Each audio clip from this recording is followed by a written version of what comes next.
Hi, my name is Jandre M. Cabal. I'm a first year PCA student from CSP. For my final project for intermediate programming, I developed a personal finances trackers CLI. This application addresses the real world problem of the financial management by allowing users to track their expenses and income. Categorize expenses and analyze their total balance using recursive algorithm. So my goal was to create a tool that makes the data persistence and performance analysis simple. So now let's try my personal finance tracker to test. So I'm gonna run the code to test. So as you can see, the code is running. So first, let's add the transaction. I'm gonna select option one, enter amount, let's say 50 pesos for coffee. So enter a category which is food and description caramel. So as you can see, enter save successfully. So it confirms the entry is saved. So now let's test the input validation. So let's try enter in the amount the word free instead of number. So as you can see, the system catches the value error. So this provides the user-friendly message and prompts me to enter a valid number again. So this makes sure the app doesn't crash. So let's say add another instead of the word free, let's add the number. So let's say 100. Food, um, lunch.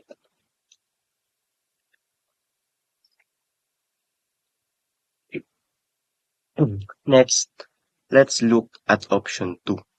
So view unique categories. I'll add another item under food. Notice when I display the categories,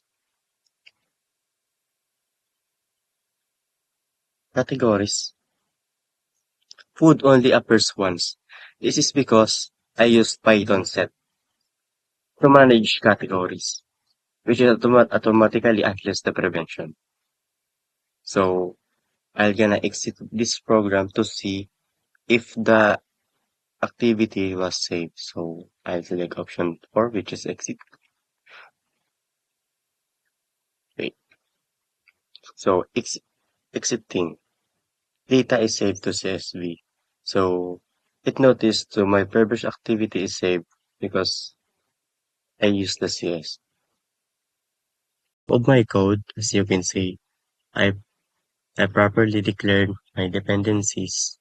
So I'm using the CSV for module for persistent storage, the time module for algorithm and analysis, and the OS module to handle these spot checks.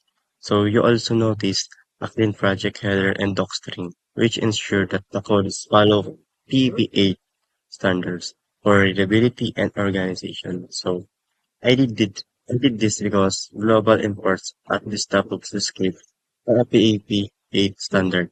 It allows the Python interpreter to load necessary modules once, ensuring that the rest of the application runs efficiently. So without having to import tools every time a function is called. So I implemented two classes in this app. I said I implement the class transaction. So class transaction acts as a data model. It stores amount, category, and description of each entry. And I built the finance tracker class serve as our system engine. It contains the list of transactions and the methods to manipulate them. This is the prime example of encapsulation, which is transaction and finance tracker. So grouping at the data and the function that work at the data in a single unit to keep the code modular and organized. So I choose an object-oriented approach because it allows scalability and in a single script you could use a dictionary. But by using classes, we create a blueprint. So this makes the codes easier to maintain if we want to add more complex features like interest rates or multi-currency support. So we can do it so within the class structure without rewriting the entire program. So you'll notice I use list for this transaction but asset for the categories. So I use list because the consequences of your spending matters. We need to know what happened first. However, I use set for categories because assets mathematical property is that it cannot contain duplicates. So by choosing a set, I'm letting Python handle the logic of the unique value automatically. So which is much faster and cleaner than writing an if statement to check the duplicate every time. So then the base case is the most significant part of the code is the recursive sum method. So I use the recursion to calculate the total value. So the base case is I identify the simplest version of a sum is an empty list. So my base case is if not data return 0.0. So the logic is if the list isn't empty, it's add the current transaction to the sum of the remaining list. So this demonstrates that how to break a computing problem into smaller recursive parts. So um, I use advanced concept of Python for my advanced Python concept. I implemented a context manager using the with open. So with open statement ensures that my CSV files are safely closed by Python, even if even if an error occurs. So this prevents the data corruption and manages system resources effectively. So reflecting of the development process, the most significant hurdle I faced was identifying the implementing base case.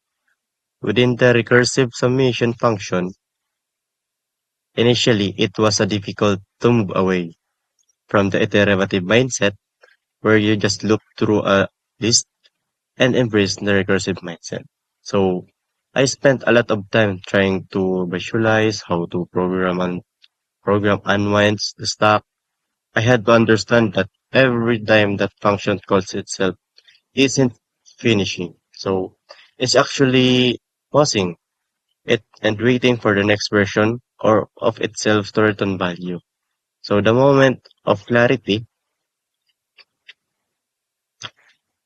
came when I realized that the base case of an empty list is just a stop signal.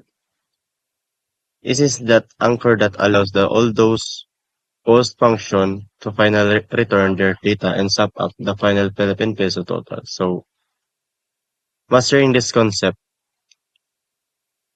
was a major milestone in my growth as a beginner programmer. So overcome another challenges on ensuring data integrity during file handling. So I had to think critically about how to convert the raw string from CSV file back into functional Python. So this taught me the importance of data types and helped me to appreciate why we use context managers. I realized that the code isn't just about the making things work.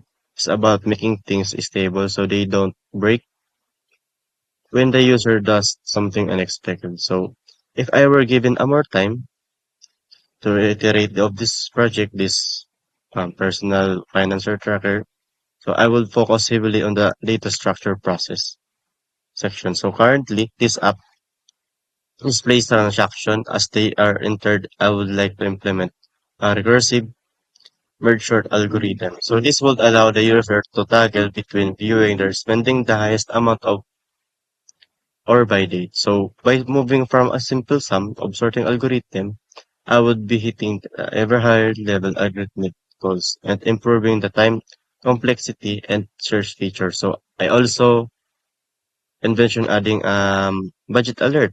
So the system that compares the current total against a user defined limit. So providing more proactive financial advice. So overall, this project has been our incredible deep dive. So into the logic of Python, it taught me that programming is less about typing code and more about solving puzzle. So thank you for your time and watching my project demonstration for my final project of for intermediate programming. So thank you and see you for the next video.